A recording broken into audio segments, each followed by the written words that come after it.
Départ vendredi 19, direction Carhaix. Cette ville, forte aujourd'hui de plus de 8000 habitants, réputée pour le festival des Vieilles Charrues, nous oblige cette fois, en raison de travaux importants, à nous retrouver dans la vieille cité, au pied de la collégiale Sainte-Trémeur. Le premier choc est l'éclaboussure de lumière émanant du nouveau vitrail de 33 mètres carrés, composé de 5000 pièces de verre présentant 17 teintes différentes et installé en 2013. Ce bâtiment date de 1370 et comprend une nef de 4 travées avec des doubles bas-côtés voûtés sur les ogives. Le style architectural est néogothique.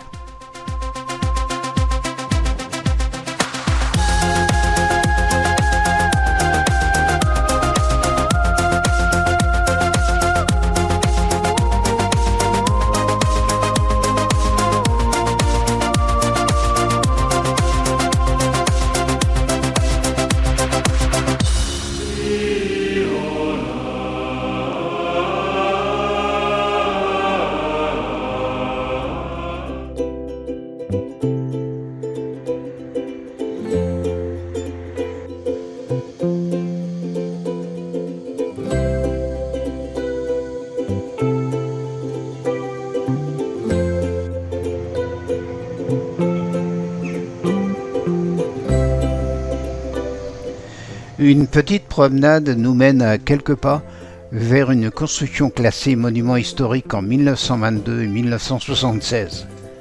Cette maison d'angle est édifiée dans le deuxième tiers du XVIe siècle et restaurée en 1606. Son emplacement privilégié au carrefour de deux axes majeurs de la ville et la richesse de son décor lui donnent l'allure d'une maison de notable. Elle est considérée comme la demeure du sénéchal, officier de justice du roi.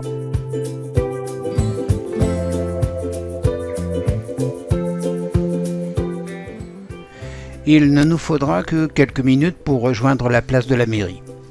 À l'époque médiévale, elle abritait les halles en bois de la ville. La place accueille aussi, au début du XVIIe siècle, le siège de la maîtrise des eaux et forêts de Cornouailles. La mairie actuelle présente une façade datant des années 1890.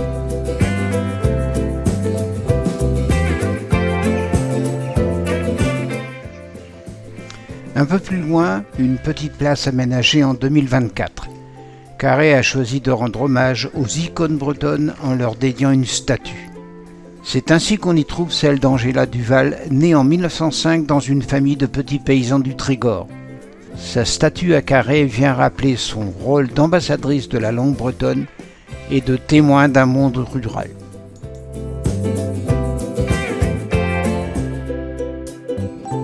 Quelques dizaines de kilomètres plus tard, Guingamp, théâtre d'une vie 40 années plus tôt, n'a plus le même parfum.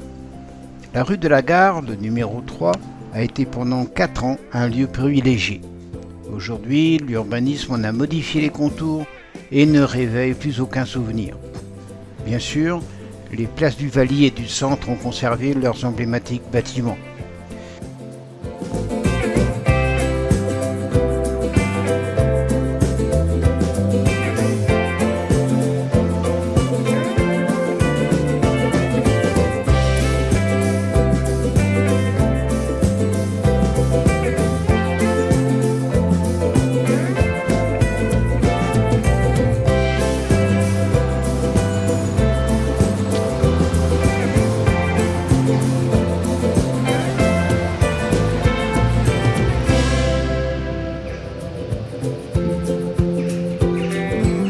Quant à la restauration de l'ancienne prison, elle a le mérite d'avoir été faite, mais ne laisse guère de place à l'évocation de son histoire.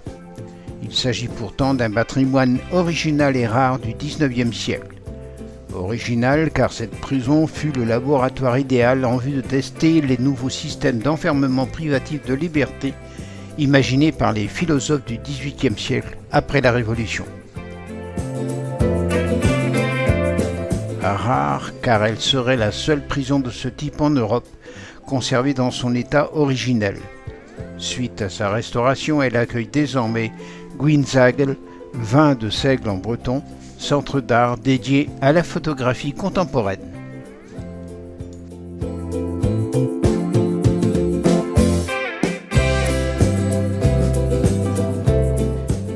La basilique Notre-Dame du Bon Secours est incontestablement un monument important de la ville et se situe au cœur de la cité historique. Son origine remonte au IXe siècle. Elle a connu au fil du temps des grands travaux de reconstruction liés aux aléas du temps, à la guerre de succession de Bretagne, la Révolution française ou encore à la Seconde Guerre mondiale. C'est au XVIIe siècle que la célébrité de l'église et le culte de la Vierge Marie prennent de l'importance.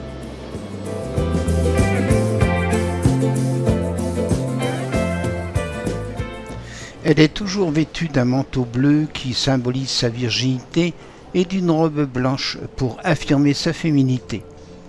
Elle est bien énigmatique, cette Vierge noire installée à l'entrée de la basilique, et les théories ne manquent pas. C'est donc le temps qui est à l'origine de cette couleur particulière des Vierges noires romanes. Ce n'était pas un choix des sculpteurs de l'époque. Cela s'expliquerait en fait par un phénomène simple. Les pigments à base de plomb utilisés en peinture pour les carnations se sont oxydés avec le temps et ont noirci.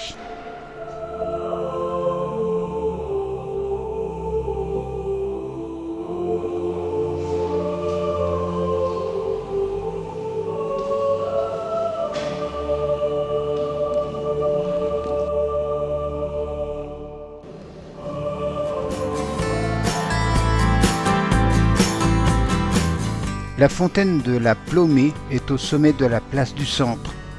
Le terme Plomée venant du mot breton plomen, signifiant pompe-fontaine. Construite au XVe siècle et rénovée en 1743, elle a été classée monument historique en 1902. Cette fontaine est devenue un des symboles de la ville de Guingamp.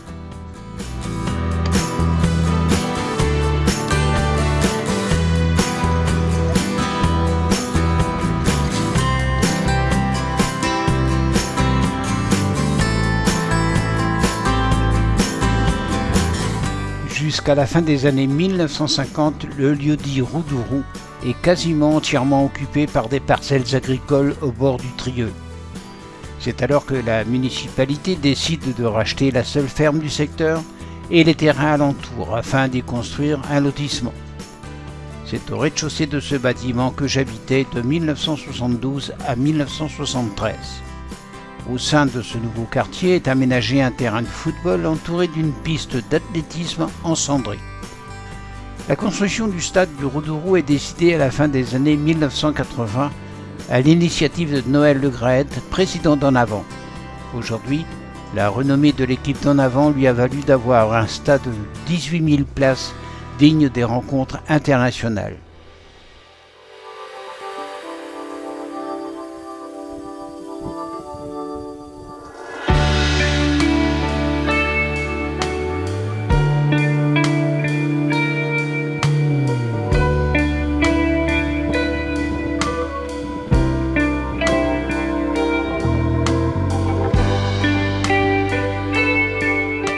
Nous sommes à la pointe de Bilfort. Sur cette pointe, un sémaphore fut érigé en 1862 et détruit par les Allemands à la fin de la guerre 39-45.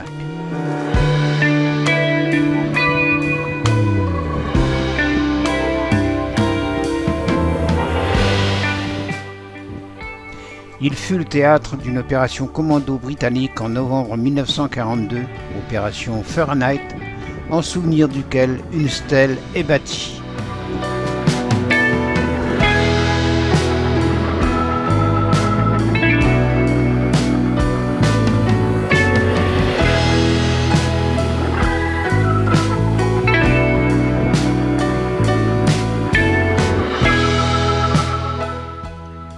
L'anse de Port-Lazo offre seulement un abri pour les vents de sud-ouest, mais reste ouverte au vent du large du secteur nord-ouest et nord.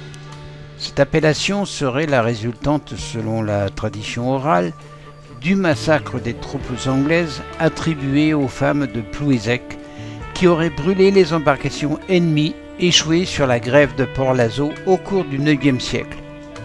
Le replat est lourdement chargé par les installations ostréicoles.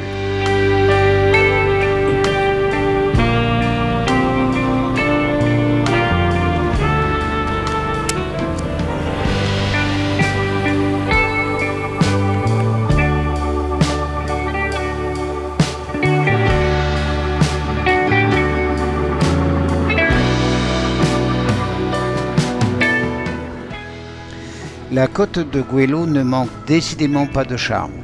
Le premier moulin à marée de Poulafret a été construit en 1910 sur l'étang, accessible à la marée. Il a été reconstruit en 1880 et a fonctionné jusqu'en 1923. Le meunier faisait aussi fonctionner 2 autres moulins à Plouriveau et à Peubillon. Ici, le GR34 poursuit son chemin, passant par l'anse de Poulafret, ses espaces de loisirs et de baignade. Un petit plan d'eau permet même aux enfants l'apprentissage de la voile.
Ici, notre visite change de dimension. L'abbaye de Beauport. Son nom, Beauport, dit bien son exceptionnelle dimension littorale. L'abbaye a été fondée par l'ordre des Prémontrés en 1202, face à la mer, et le site témoigne de 8 siècles d'histoire. Chaque époque, monastique ou laïque, y a laissé sa marque, de l'architecture gothique élégante au jardin en passant par les vergers. De ce mélange naît le charme romantique des lieux. Le monastère est construit sur un site de 70 hectares descendant vers la mer avec une jetée formant un refuge sûr et calme et une double ceinture de murailles. Témoin de la spécificité des établissements monastiques en milieu littoral, elle doit sa réputation au caractère grandiose de ses ruines, ses pierres de taille colorées et son unité de style.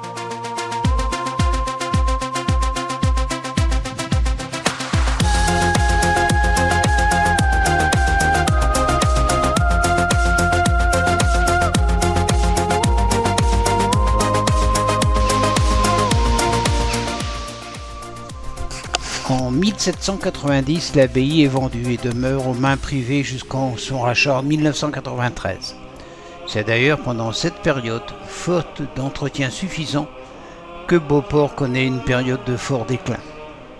Vers 1821, les dépendances de la maison abbatiale, le bâtiment des dames, les toitures, le clocher et les voûtes de l'église s'écroulent. L'abbaye et le domaine de Beauport ont été acquis en 1992 par le Conservatoire du Littoral. Grâce au département des Côtes-d'Armor, 20 ans de travaux ont permis de sauvegarder le monument et la mosaïque de paysages qui l'entourent. Beauport renoue également avec la tradition intellectuelle des abbayes en s'inscrivant dans une démarche de pensée et d'échange sur le rapport homme-nature. Aujourd'hui, bien que partiellement en ruine, elle demeure l'un des sites monastiques les plus complets de Bretagne, classé au titre des monuments historiques depuis 1862.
Les journées du patrimoine nous permettront quelques commentaires affinés supplémentaires. Et plus précisément en 1202 par Alain de Gouello, qui est un riche et puissant seigneur local. D'ailleurs, il est comte du Gouello, donc c'est un pays breton qui s'étend de Loudéac à l'île de Bréa. Est-ce que ça va être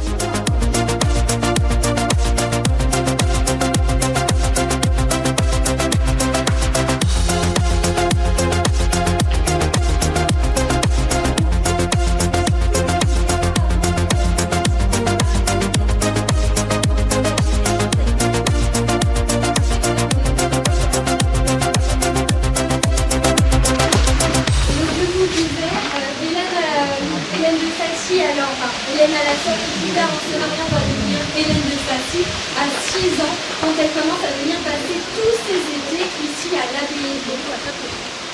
Le monument devient alors un établissement, comment on appelle ça, pardon, un bien national, je vais y arriver, un bien national, donc ça appartient à l'État et l'État va vendre l'abbaye à des propriétaires privés en plusieurs lots. Donc à ce moment-là, la ville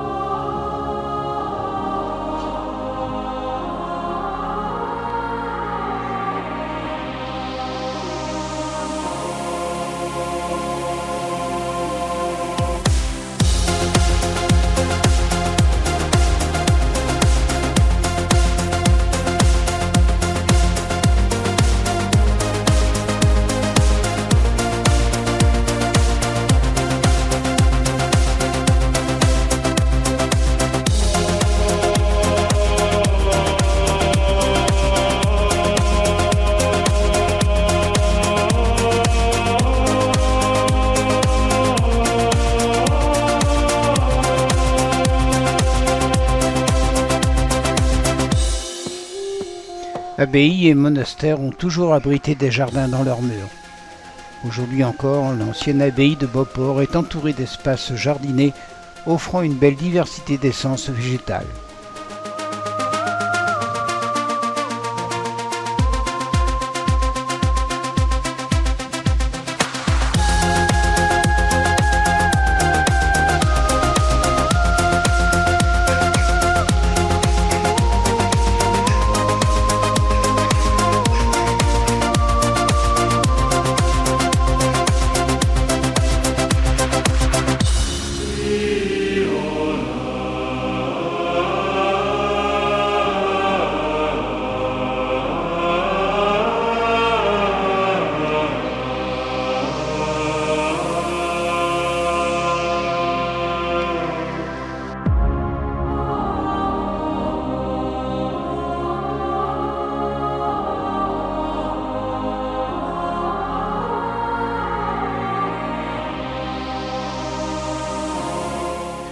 Une multitude de fruitiers trouve place sur les murs et les carrés de jardin.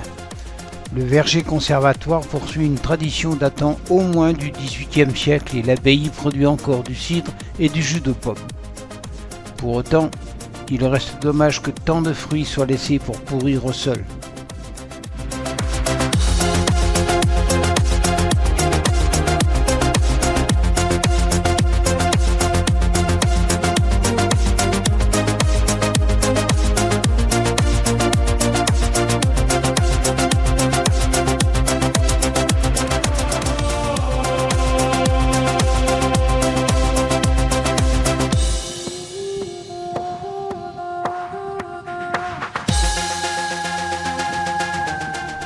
Le grand jardin offre quant à lui de magnifiques points de vue sur la baie.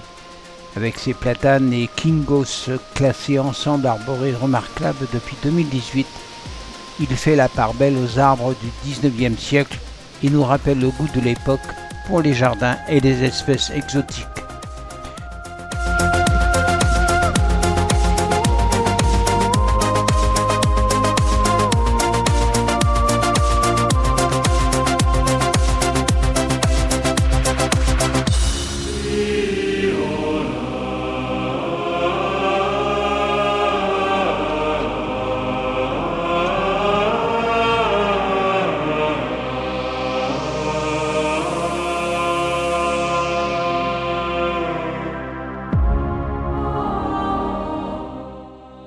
Une petite et courte visite à l'expo de la pierre à l'histoire n'offrira pas à nos yeux grand intérêt.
Paimpol est un démembrement de la paroisse primitive de Plounaise.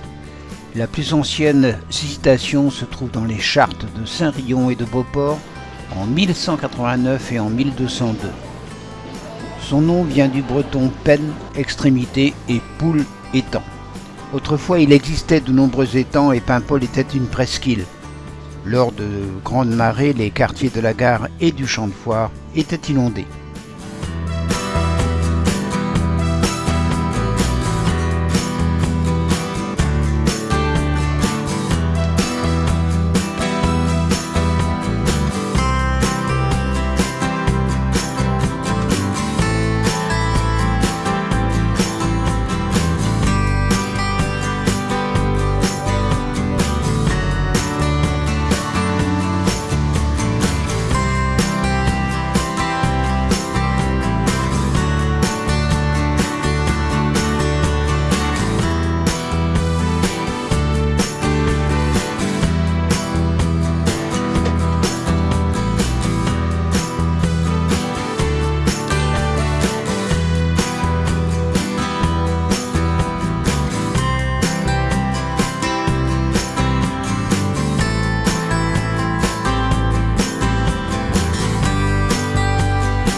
Paimpol prend véritablement son essor au XVIIe siècle. Elle devient une petite ville qui se dote d'équipements portuaires.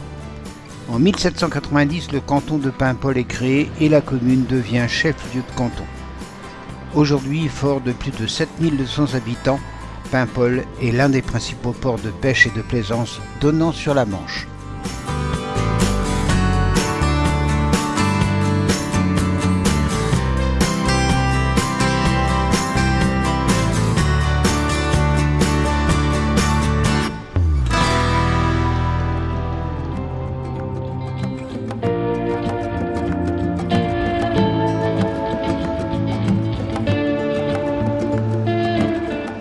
C'est à Lézardrieux, dans une crêperie au titre évocateur, que nous dînerons tranquillement.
Sur la rive gauche de l'estuaire du Trieux, cette ville est connue pour son beau port de plaisance en eau profonde, ainsi que son pont suspendu, le seul bâti sur les rives du Trieux.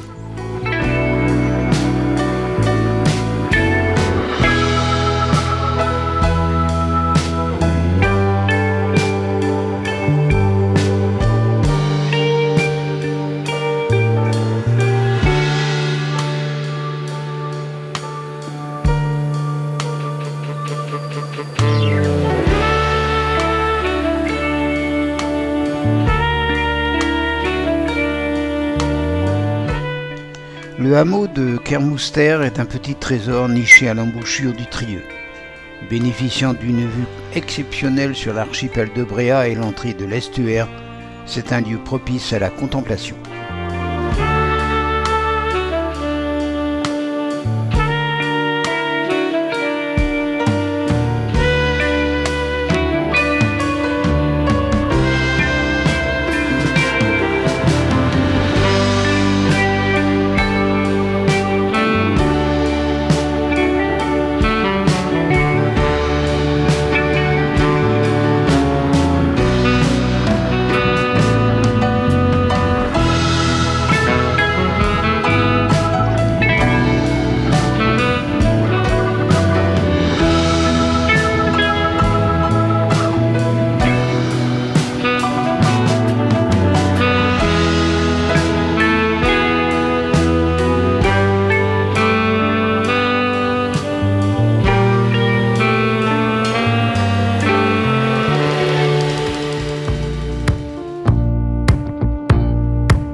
Le sillon de Talbert.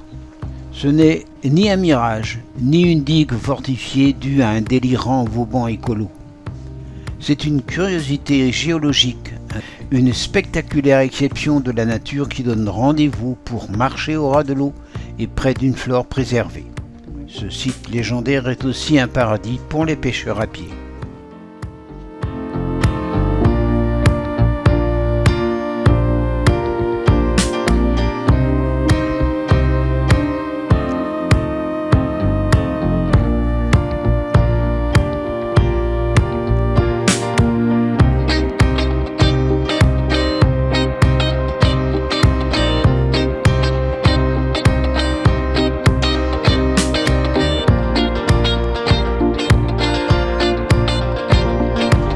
Point d'exclamation hissé sur la presqu'île trégoroise, le sillon de Talbert s'avance de 3 km dans une mer parsemée de rochers. L'étroite langue de 35 mètres, faite de sable et de galets, est façonnée par les courants opposés du Trieux et du Joudy. Cette flèche minérale, en plus d'offrir un abri à de nombreux oiseaux et une chaussée aux promeneurs, protège également le chenal se glissant entre Paimpol et Bréhat. Un lieu extraordinaire à préserver par des incursions respectueuses.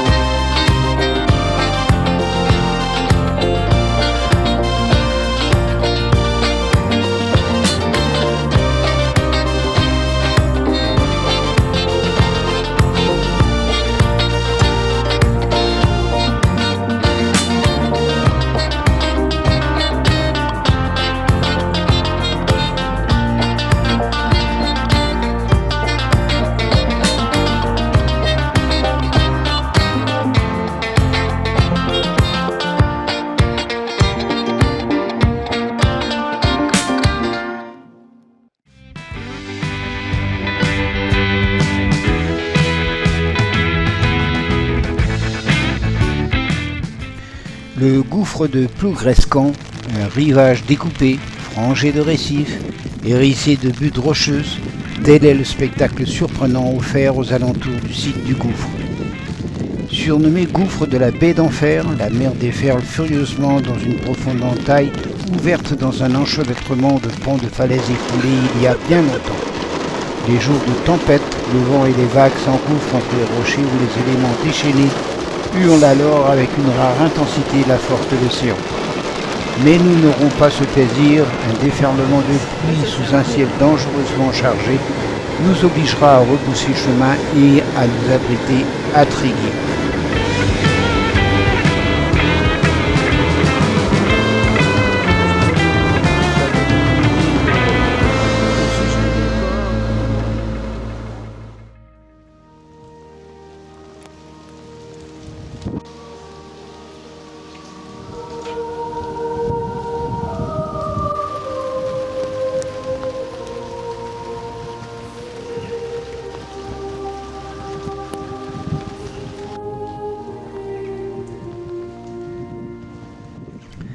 La cathédrale, dédiée à saint Tugdual, moine fondateur de Tréguier, est l'un des plus beaux édifices religieux bretons.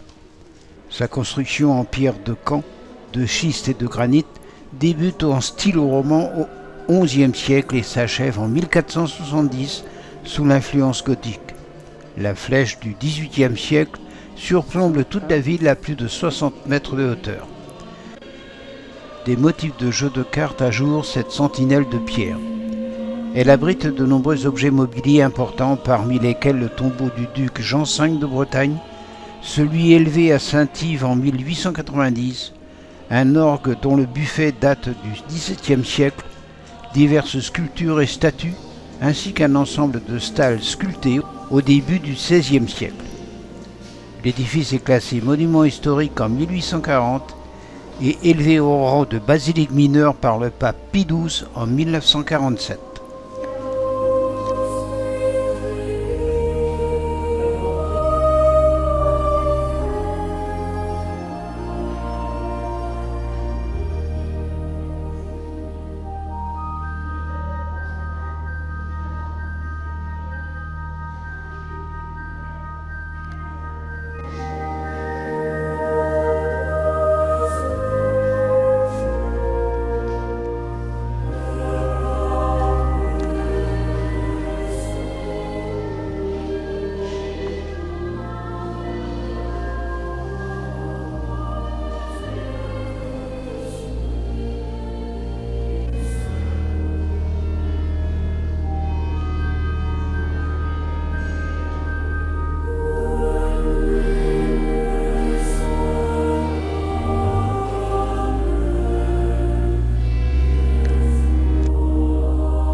Saint-Yves est né en 1250 à Tréguier.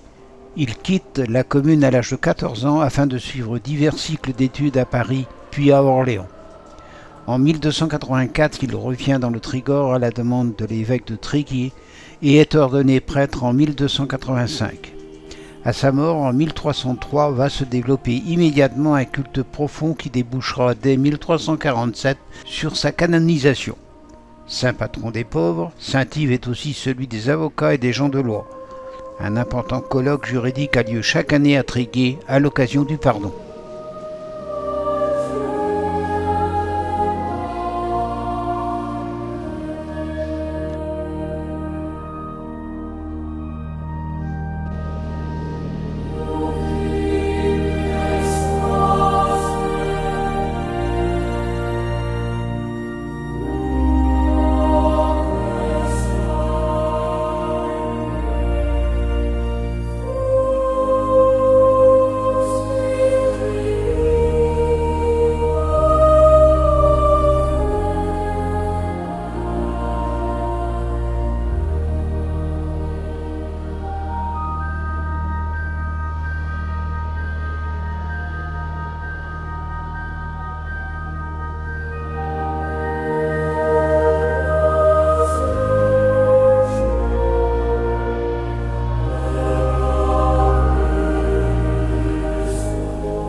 Avec ses arcades, ses arcs-boutants en pierre et une voûte en bois, ce cloître est le plus complet subsistant en Bretagne.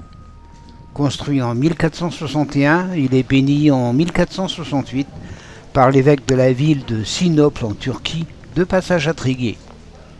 Restauré en 1507, il comprend 48 arcades de style flamboyant extrêmement légères, construites en pierre de Plusunette et de l'île Grande. Dans le cloître ont été transportées également, depuis plusieurs années, des pierres tombales jadis au musée de Saint-Brieuc et provenant des abbatiales détruites de Beaulieu, Bégard, Bon Repos, ainsi que de la chapelle Saint-Pierre de Matignon. À la suite des pluies torrentielles du matin, l'aile ouest du cloître a été inondée.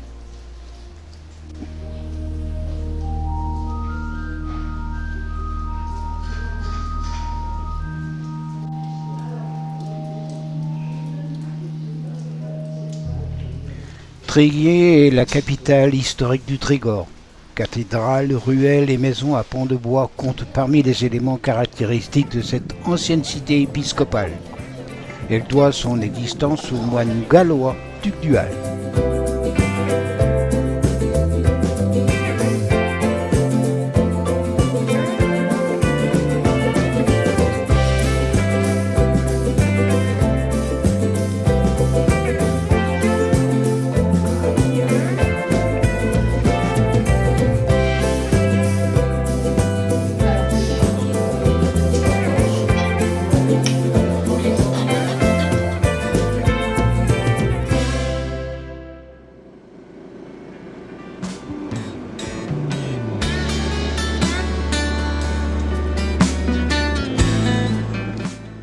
Cette nouvelle semaine commence par l'arrivée à Pleumeur-Bodou.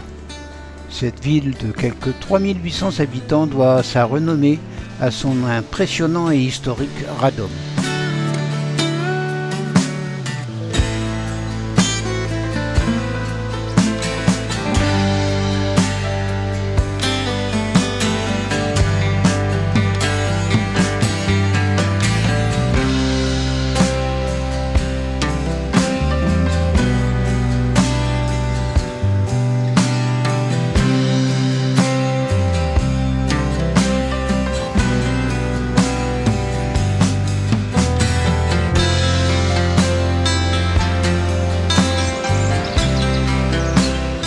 Avant d'entrer dans la cité des télécoms, un petit clin d'œil au village gaulois fermé jusqu'en 2026 à cause des conséquences d'un incendie volontaire allumé par l'un des employés. Son réaménagement est en cours.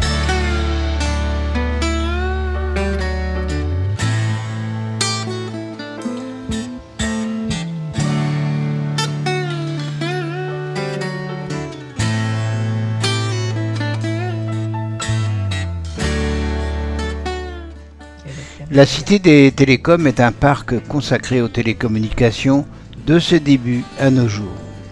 C'est une fondation faisant partie du groupe Orange depuis 2006 qui gère ce parc. D'une superficie de 3000 m², le centre d'exposition a été construit en 1991 et accueille chaque année environ 80 000 visiteurs. Il propose notamment des expositions permanentes sur l'évolution des télécoms, les pères fondateurs de la télégraphie, cale d'un ancien navire câblier, une maquette du Léon Thévenin, la fibre optique, etc. Installation virtuelle, ancien matériel nous ouvre un chemin inhabituel vers ce que nous connaissons aujourd'hui.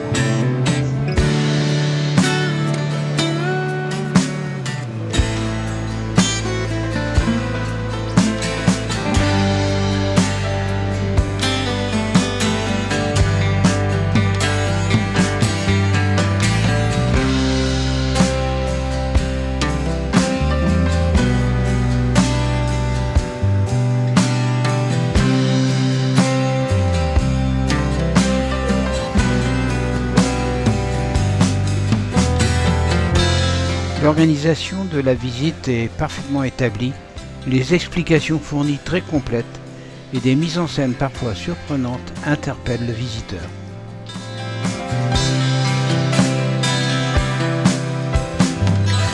Alors, on se retrouve un peu plus loin sur le chantier avec mes collègues en ligne. Mais la fibre, ça ne concerne pas que la maison. Vous allez voir qu'elle est vraiment partout dans les réseaux.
Et puis, ce spectacle étonnant de Notre-Dame, où les casques de réalité augmentée nous ont parfois donné le vertige et une vision tellement immersive de la construction de Notre-Dame de Paris qu'il est difficile de retomber sur Terre et de sortir de cette ambiance particulière.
radome géant de 50 mètres de haut, 64 mètres de diamètre et 200 mètres de circonférence protège la fameuse antenne de télécommunication qui a permis la première expérience de Mondiovision avec une transmission vidéo en direct entre les États-Unis et l'Europe le 11 juillet 1962 par l'intermédiaire du satellite Telstar.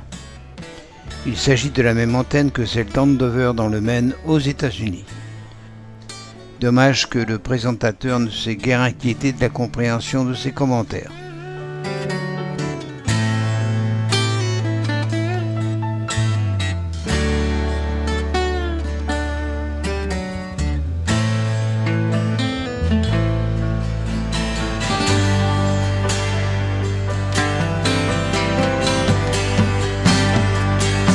Le radome a été classé en l'an 2000 au titre des monuments historiques et labellisé patrimoine du XXe siècle.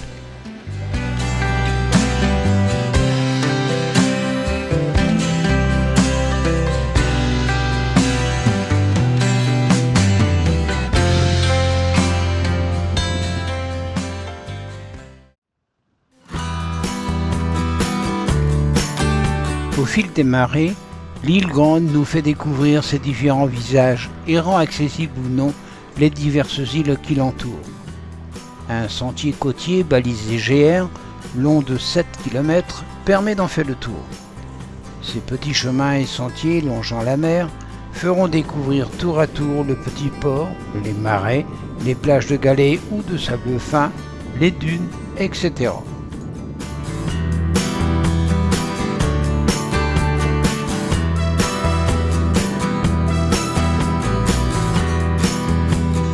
Depuis les années 60, avec la construction du radome, l'arrivée du Centre national d'études des télécommunications à Lannion et le tourisme estival, l'île Grande profite de ses emplois et conserve ses enfants dans la région. L'île Grande possède quelques commerces et quelques artisans et artistes proposent visites et ventes en atelier. L'île fait partie des lieux de promenade appréciés pour le caractère sauvage du paysage.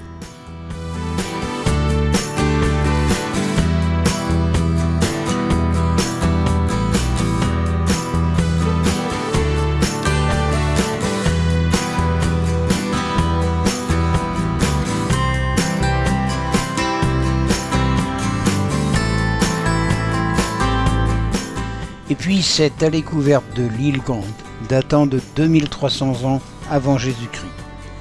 Elle mesure 8,50 m de long et 1,60 m de large. Elle comprend un vestibule et une chambre funéraire formée de 2 parois parallèles, 4 piliers au nord, 5 piliers au sud.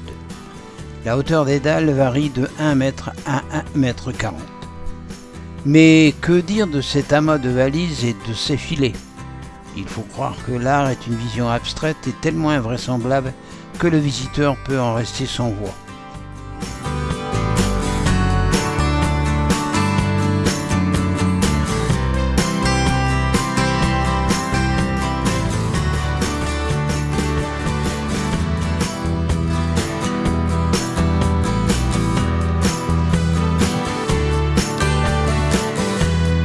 Paysage incontournable, unique et fascinant aux formes parfois extravagantes, longue plage de sable fin ou estran rocheux à marée basse, la côte de granit rose regorge d'endroits parfaits pour découvrir l'estran et la biodiversité de ces paysages. En cette fin de journée, Trébeurdin nous offrira la beauté de ces sites naturels, de son port et de la proximité de l'île de Millau.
l'île Millau, juste derrière ce monticule, nous ne pourrons pas la visiter faute de temps. Pour autant, elle se prête à quelques commentaires. Longue d'1 kilomètre, disposant de ressources d'eau douce et une terre agricole riche, elle a été l'île la plus habitée du Trégor avec ses 23 hectares à partir de 5000 ans avant Jésus-Christ. Elle est aujourd'hui propriété du Conservatoire du Littoral. Et cette image, juste pour en montrer l'anachronisme. À gauche, la tour Hélioste, plusieurs étages de l'architecte Le Flanchec de l'école Le Corbusier, classée au patrimoine du XXe siècle, frappe par son manque d'élégance le paysage balnéaire de cet endroit.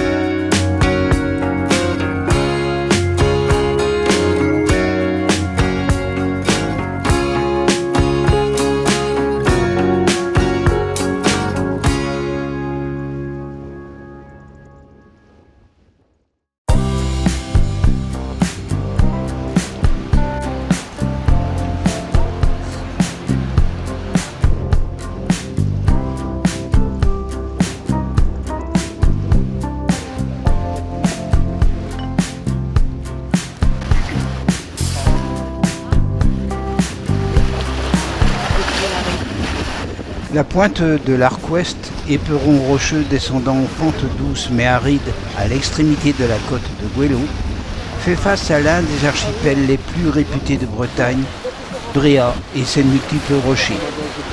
C'est ici que l'embarquement se fait pour l'île. Nous choisirons d'en effectuer le tour avant de la visiter. Par ailleurs, les roches à fleur d'eau de l'archipel de Bréhat forment des écueils dangereux. La navigation de plaisance y est particulièrement difficile et demande de solides connaissances maritimes.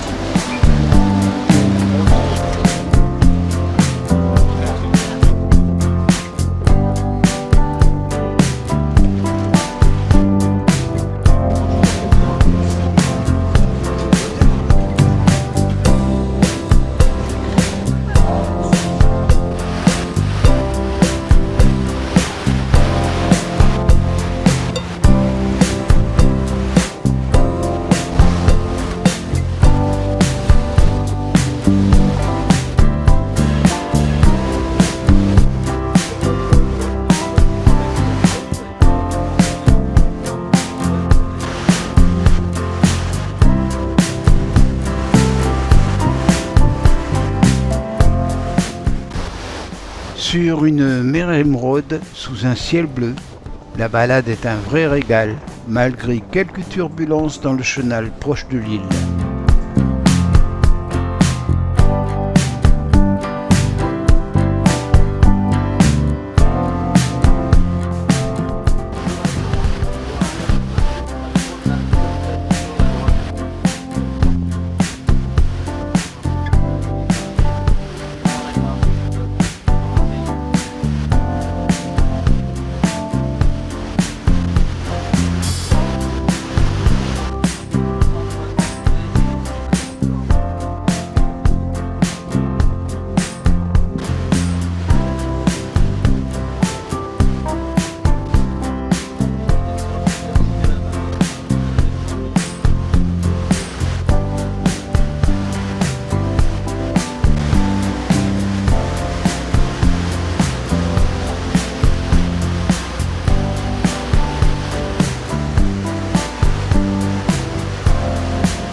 Le débarquement à Port-Clos s'effectue sans problème et la suite du parcours à pied jusqu'au premier commerce offre quelques belles prises de vue.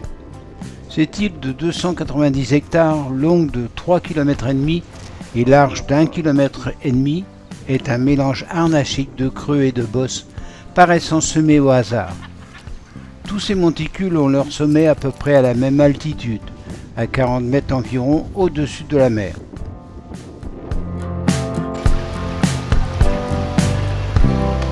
La montée vers le bourg à quelques centaines de mètres en sera un excellent exemple.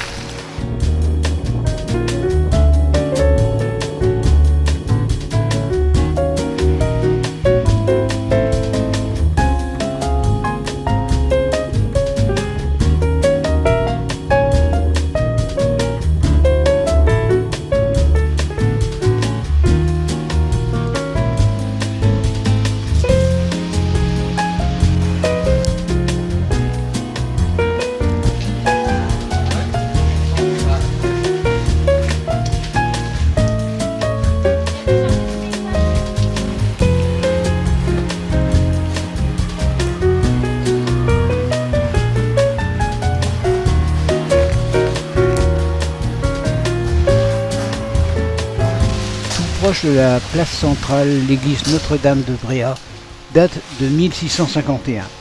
Elle a succédé à un édifice plus ancien datant probablement du XIIe siècle, dédié jadis à saint Samson. Cette église est accolée au presbytère et à l'ancienne mairie pour des raisons de solidité, le terrain sur lequel ces édifices ont été construits étant réputé peu stable.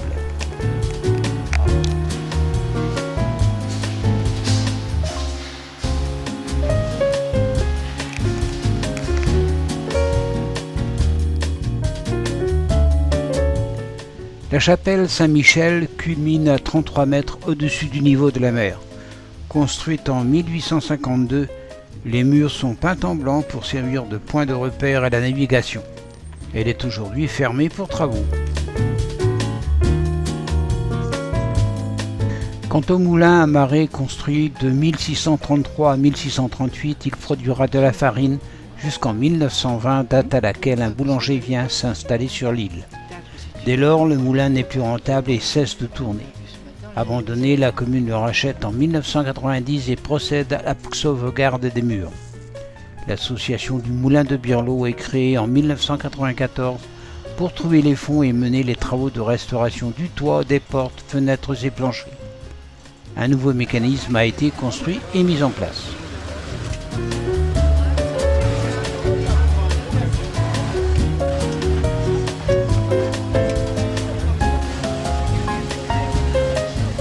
Et puis nous viendra l'idée d'effectuer ce déplacement avec le fameux petit train. La mise en œuvre de ce service est sans aucun doute une bonne idée, un service touristique supplémentaire, mais elle implique l'accueil, l'amabilité et l'attention du pilote du tracteur. Peu enclin aux questions, son objectif était ce jour-là de faire le tour de l'île sans se préoccuper ni du confort des clients, ni de celui des marcheurs ou rouleurs sur les chemins étroits. Dommage pour un tarif proche des 10 € par personne.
Au-dessus de Port-Clos, il y avait autrefois une batterie qui assurait la sécurité de l'île.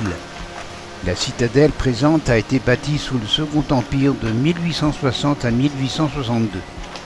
Des soldats sont venus en 1875, en 1899 et en 1914. Cette construction en créneau est très soignée. Elle a un temps servi au logement de familles sans toit. Depuis 1998, un centre d'art et d'artisanat du verre, les Verreries de Bréhat, s'intègre dans ce site.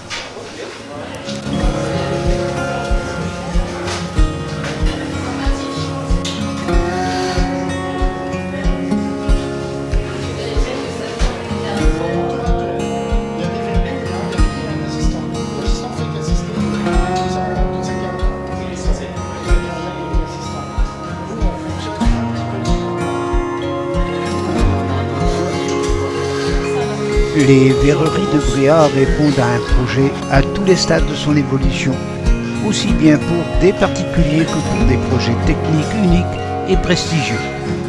Sur place, les visiteurs peuvent voir la magie s'opérer dans les ateliers avant de découvrir les créations des verriers en boutique. Juste un détail particulier et surprenant, le refroidissement de la chauffe se fait avec des éditions des journaux locaux arrosées d'eau.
Créées en 1998, les Verreries de Bréhat sont installées dans cet ancien bastion militaire au cœur de l'île aux Fleurs et sont spécialisées dans la verrerie décorative et les luminaires. Les boutons de porte de meubles et plus particulièrement les boules d'escalier ont fait et font toujours la renommée des Verreries de Bréhat. Elles fabriquent également des vases, des bijoux, divers éléments des arts de la table.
Une petite visite sur le chemin de ronde permet quelques clichés inédits.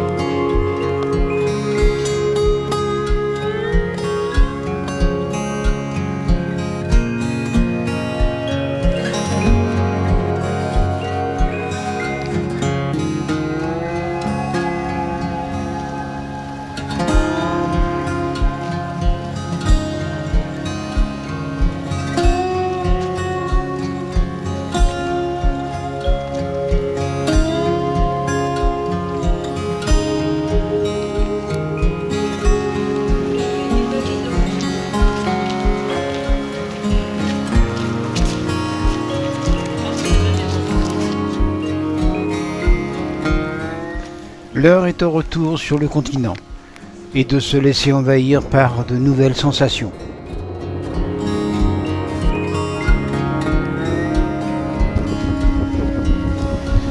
Messieurs, dames,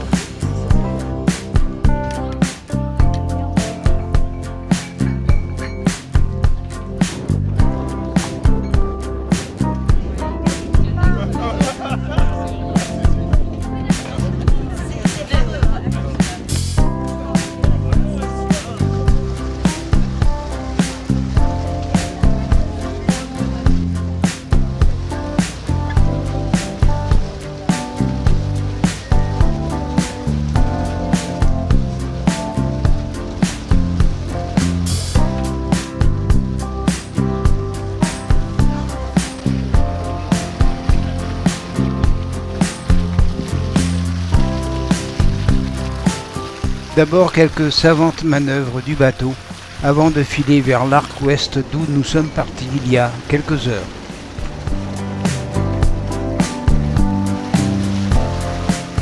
Alors, que dire? Bien que nous ne soyons pas à la bonne époque, Île aux Fleurs est certainement le surnom qui sied le mieux à ce bijou qu'est l'île de Bréhat, blottie au milieu d'un écrin de rochers roses et d'une mer d'un bleu profond, composée de 2 îles principales et entourée de 86 îlots et récifs. Une flore composée de mimosas, myrtes, figuiers, amandiers et autres eucalyptus, entrecoupés de landes couvertes de bruyères et parsemées de rochers roses, roussis par les vents du large, y provoquent des contrastes étonnants, marquant encore davantage la différence entre l'île nord et l'île sud. Le calme et la préservation d'une nature presque intacte, l'absence de véhicules à moteur sauf quelques tracteurs, sont tels que de nombreux oiseaux y trouvent refuge et l'on peut notamment y observer quelques nichés de fous de bassin. Sa forte fréquentation saisonnière, 500 000 visiteurs annuels, fait l'objet d'une réflexion sur son accès, limité à 4 700 visiteurs quotidiens du 14 juillet au 25 août. Il est à noter que la population estivale peut atteindre une dizaine de milliers de personnes. La promenade à Bréhat est un émerveillement tant elle recèle de surprises. Une légende de l'île dit que le divin, au moment de la création du monde, jeta dans la mer un petit morceau de chacun des continents. Il en fut satisfait et commença à créer la terre. Voilà comment serait né Bréhat. À chaque pas, par chaque chemin, les paysages saisissent par leur beauté et invitent au voyage.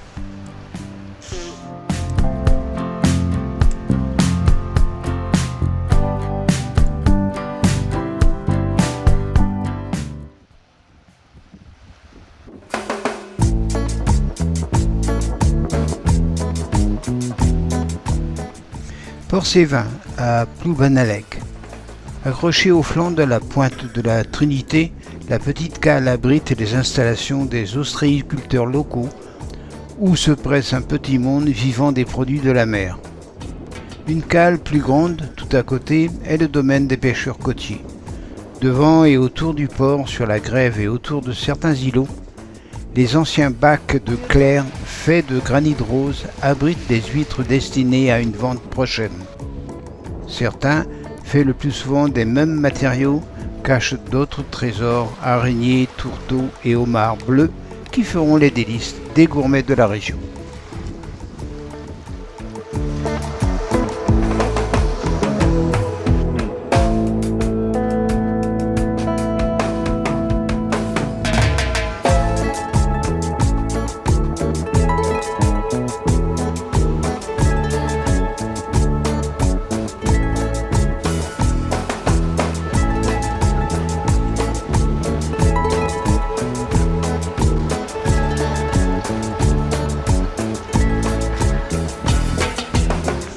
Prestigieuse station balnéaire depuis plus d'un siècle, Perros-Guirec est située dans un site naturel exceptionnel et protégé, au sein d'un paysage insolite où la terre et la mer sont parsemées de rochers de granit rose, aux formes qui semblent comme découpées par le vent.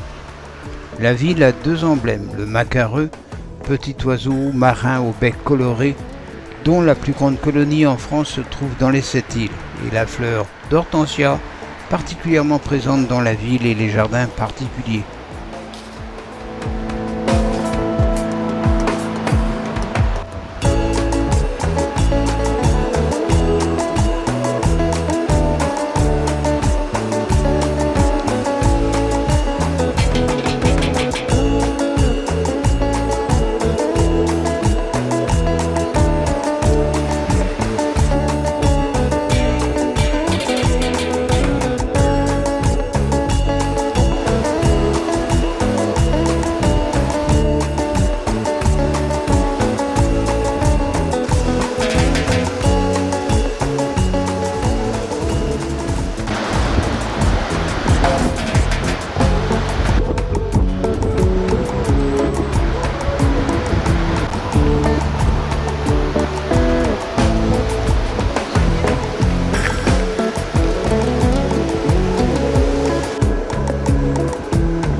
En 1998 et 2007, la ville a accueilli des sculpteurs durant un mois pour réaliser des œuvres monumentales en granit. 18 sculptures sont désormais exposées au parc de sculptures de Ploumanac. Bien qu'en accès libre, ce parc est loin d'être exceptionnel, mais en passant, pourquoi pas aller s'asseoir sur le fauteuil.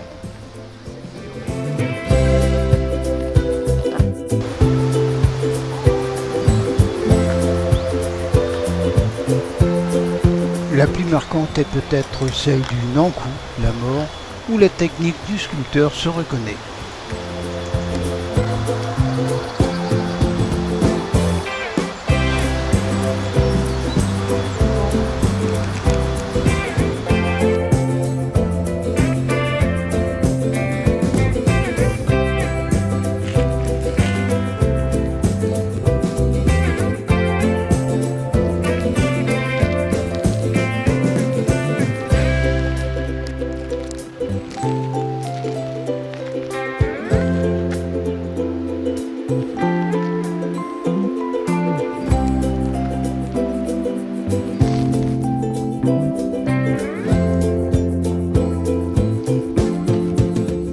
sentier des douaniers GR34 longe la côte de Trégastel et les amoncellements de rochers aux formes extraordinaires sculptés par la mer.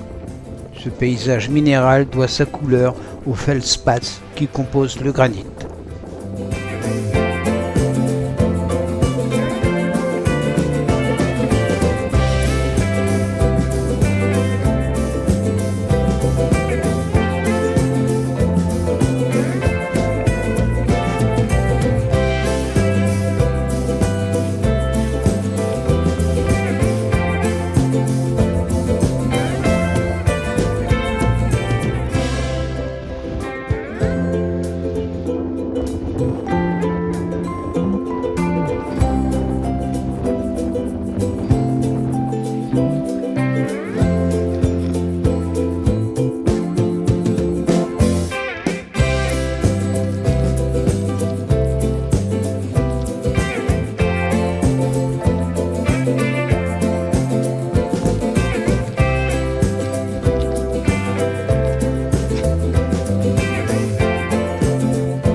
Le sentier de randonnée de l'île Renotte, quant à lui, est particulier.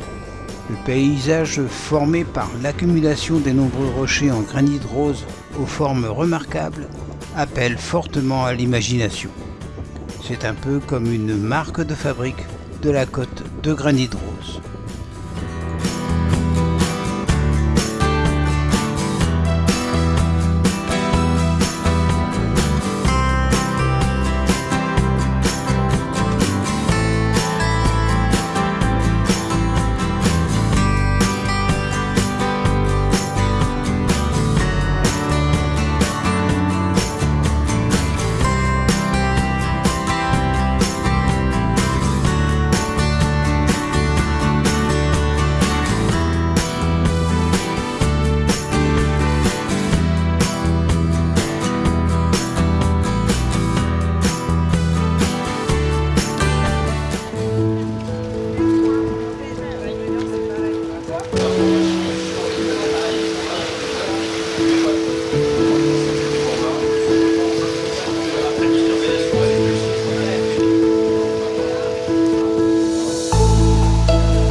Aménagé sous un gigantesque amas granitique, l'aquarium marin de Trégastel dévoile les secrets des fonds sous-marins du littoral breton. Sans avoir l'ambition spectaculaire des grands aquariums, tels qu'Oceanopolis à Brest, cet outil est un bel aquarium à échelle familiale, permettant à ses visiteurs de découvrir, tout en s'amusant, la richesse de la faune et de la flore lors d'un parcours balisé. Le toit de la première salle est situé sous un seul bloc de granit rose d'une seule portée de 22 mètres sur 15. Il pèse près de 5500 tonnes.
L'aquarium a été aménagé dans les grottes d'un amas granitique formé il y a 300 millions d'années.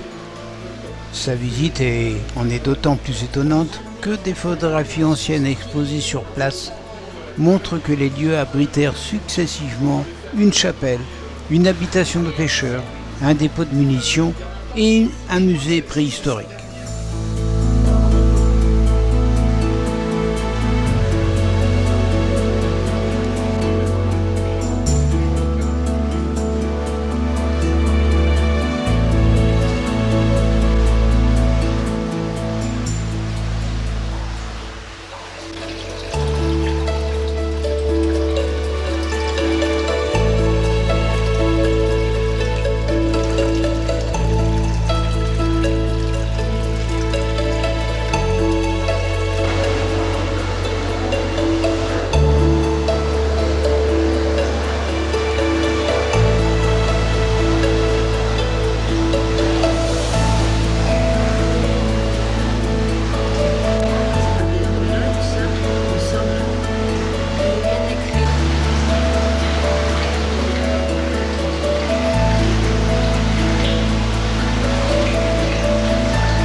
Aujourd'hui, l'aquarium propose un circuit de visite sur 3 zones. La zone des embruns, au-dessus du niveau des plus hautes eaux, la zone des marées, balayée par le flux et le reflux des eaux, et enfin la zone des profondeurs, toujours immergée et réservée aux gros poissons. L'aquarium a été entièrement réhabilité en 2006.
Érigée en 1869 au sommet d'un amas rocheux dominant la plage de Gospors, la statue du Père éternel est bénie le 22 juillet 1869.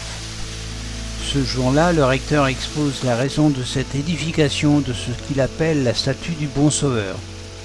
Aider les marins du pays et les étrangers qui visitent nos grèves à élever leurs pensées vers Dieu.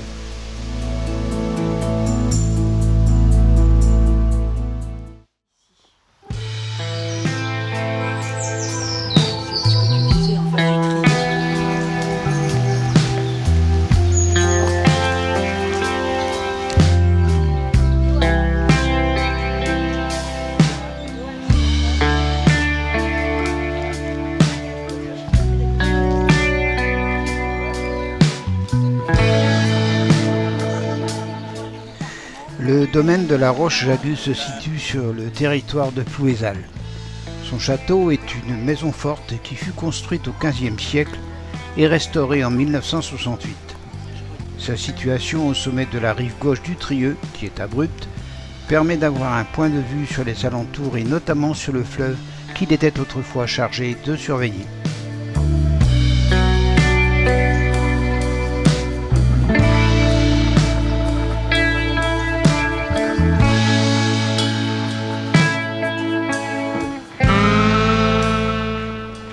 Le monument est actuellement géré par le Conseil départemental des Côtes-d'Armor, propriétaire depuis 1958 du château. Vide de mobilier, il abrite chaque année une exposition temporaire.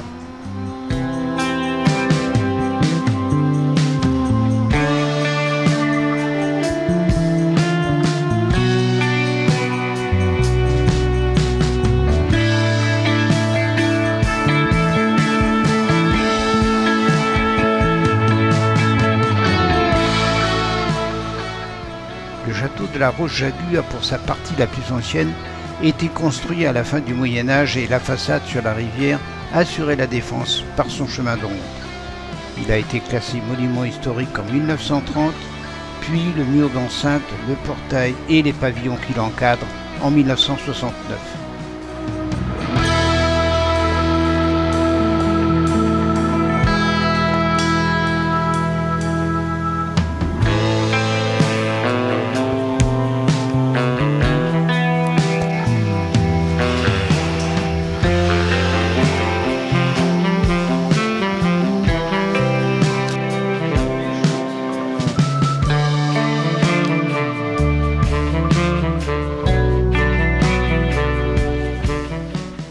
La cuisine, seule pièce conservée en état, présente ses grandes cheminées et son four à pain. Le service vers la salle à manger était assuré par des passe-plats.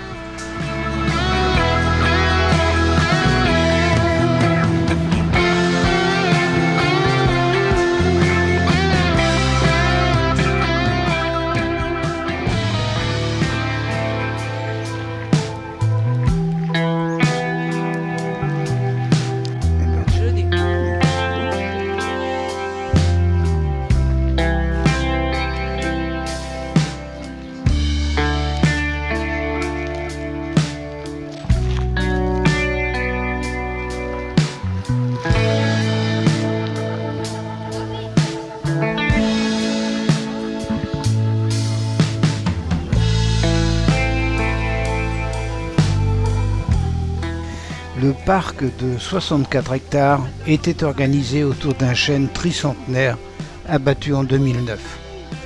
Un promontoire offre un point de vue sur l'estuaire du Trieux.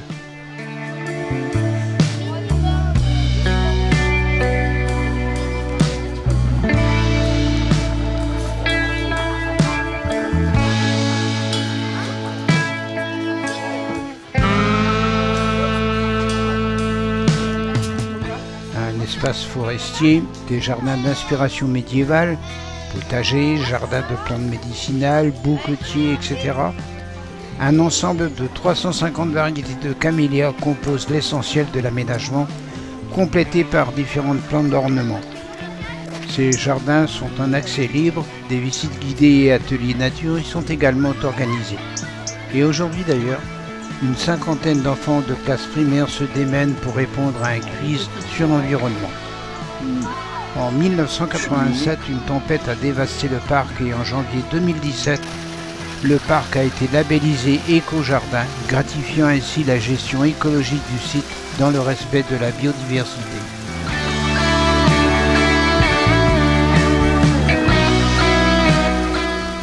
La source du Penarbiez est une source naturelle qui émerge à 54 mètres au-dessus du niveau de la mer.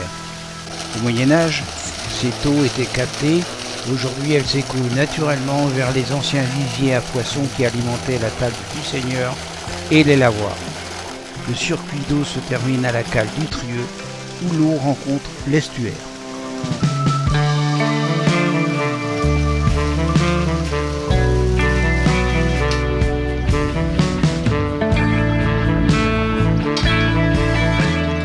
En avril 2019, l'artiste britannique Trevor Lead a créé spécialement pour le parc de la Roche-Jagu et dans le cadre de l'exposition Botanica, l'œuvre Esprit de fleurs. À l'entrée du parc, elle se tient bien droite, semblant dominer la vallée du Trieux qui coule en contrebas. Cette œuvre en osier de 3 variétés différentes a subi les aléas du temps. Pourtant, depuis le 17 avril 2025, cette grande dame s'est parée de nouveaux atours. L'artiste est revenu pour lui donner une seconde vie.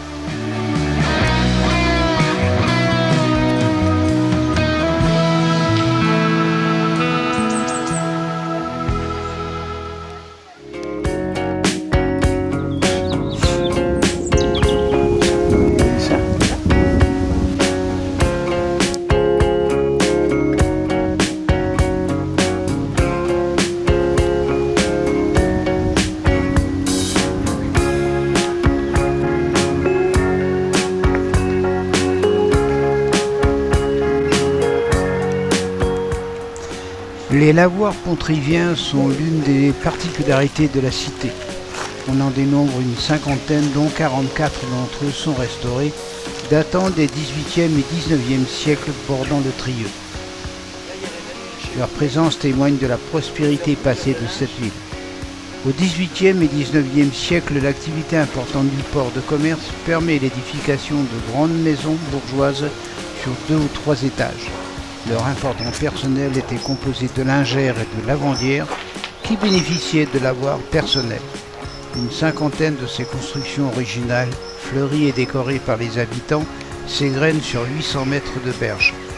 Ces lavoirs oubliés, en raison de nouvelles technologies, ont été restaurés par l'association Nos Lavoirs et la ville et se visitent aujourd'hui par des promenades en barque du début mai à fin septembre.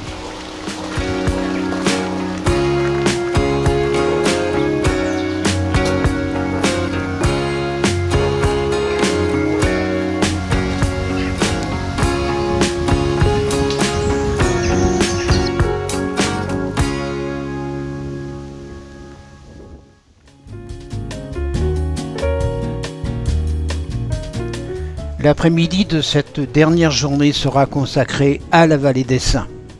La Vallée des Saints est un projet associatif de statuaire monumental en cours de réalisation en Bretagne, à 230 mètres d'altitude sur la commune de Carnouët.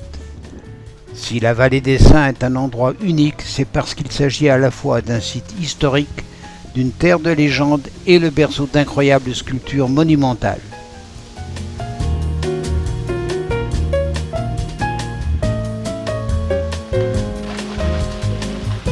Et en particulier le déplacement des populations celtes par les statues qui sont ici.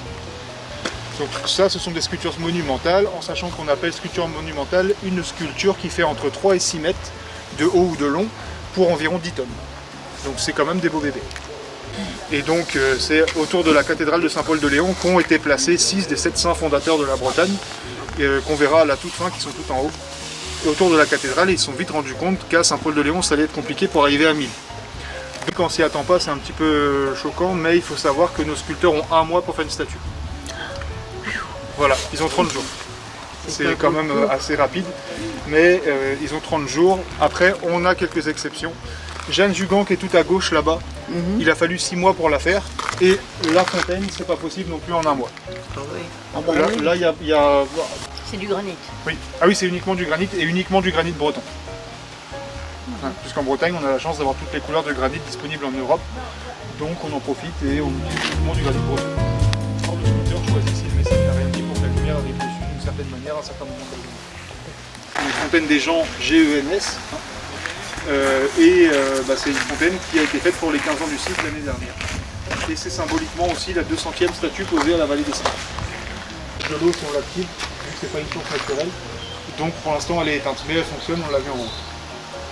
Et donc elle a été inaugurée en juin de cette année.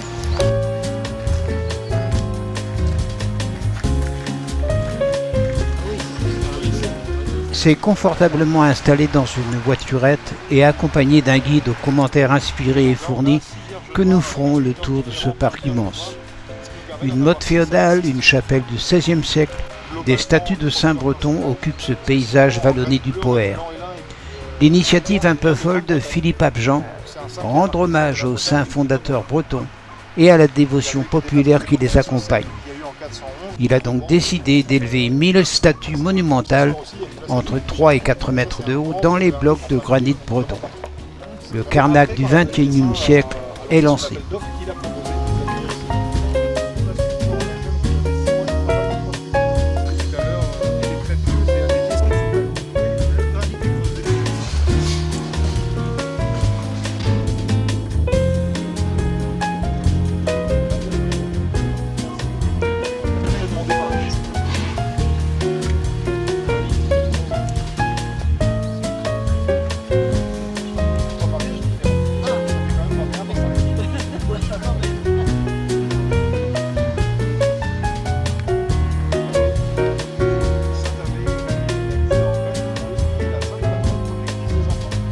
C'est le même bloc. La partie blanche, c'est du granit poli. Là où vous avez le noir qui ressort, ça peut être potentiellement brûlé au chalumeau. Aujourd'hui, septembre 2025, 214 statues se dressent sur l'herbe, représentant les moines venus d'Irlande, du pays de Galles ou de Cornouailles anglaise pour évangéliser la Bretagne. Chaque année, de nouvelles créations signées de différents sculpteurs ravivent leur mémoire. Elles seront 1000 dans un demi-siècle. Saint-Tugdual, Saint-Hernin, Saint-Gildas, Saint-Brieuc, Saint-Malo ont été les premiers à illustrer l'histoire légendaire de la Bretagne. En sachant que c'est une abbaye, il y a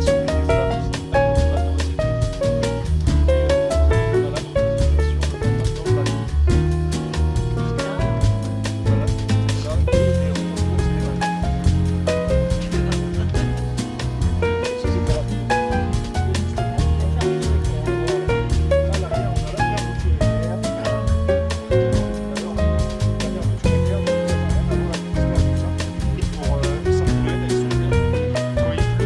des flammes, ça arrive.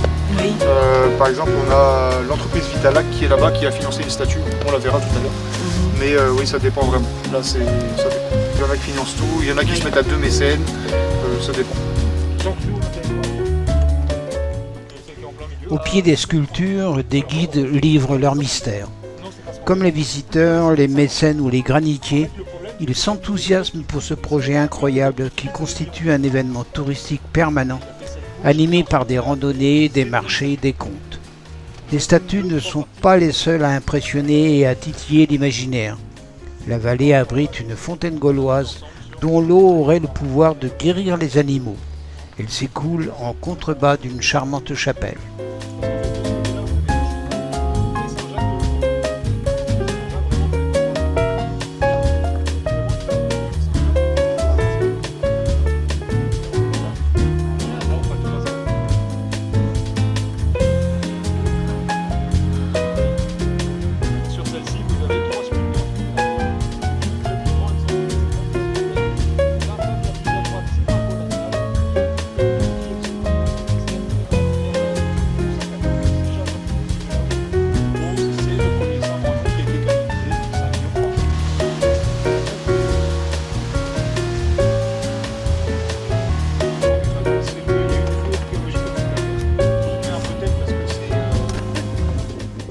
Au centre des Saints de Pierre, une véritable motte féodale et ses fossés surplombent la vallée. Ils témoignent que la colline a été un point stratégique de surveillance et de défense. De ces hauteurs, la vue embrasse un vaste horizon où pointent les sommets des monts d'Arrée et où se déploie la forêt du Fréau.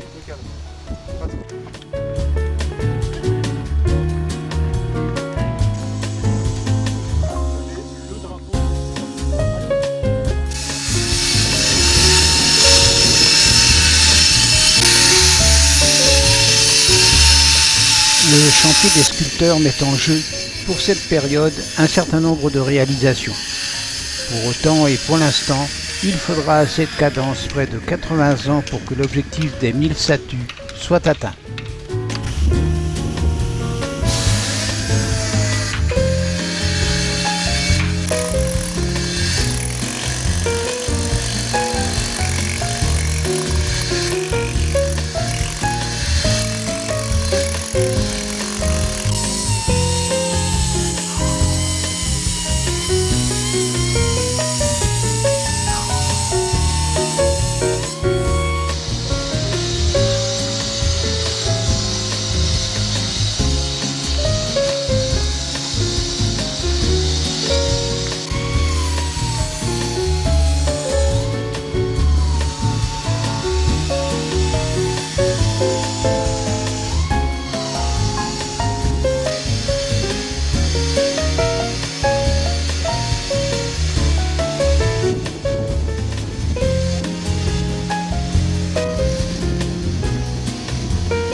Et puis, pour achever ce périple, si un jour la Bretagne vous appelle, si la côte de Granit Rose vous attire, un petit mot sur le gîte dans lequel Céline nous a très agréablement accueillis.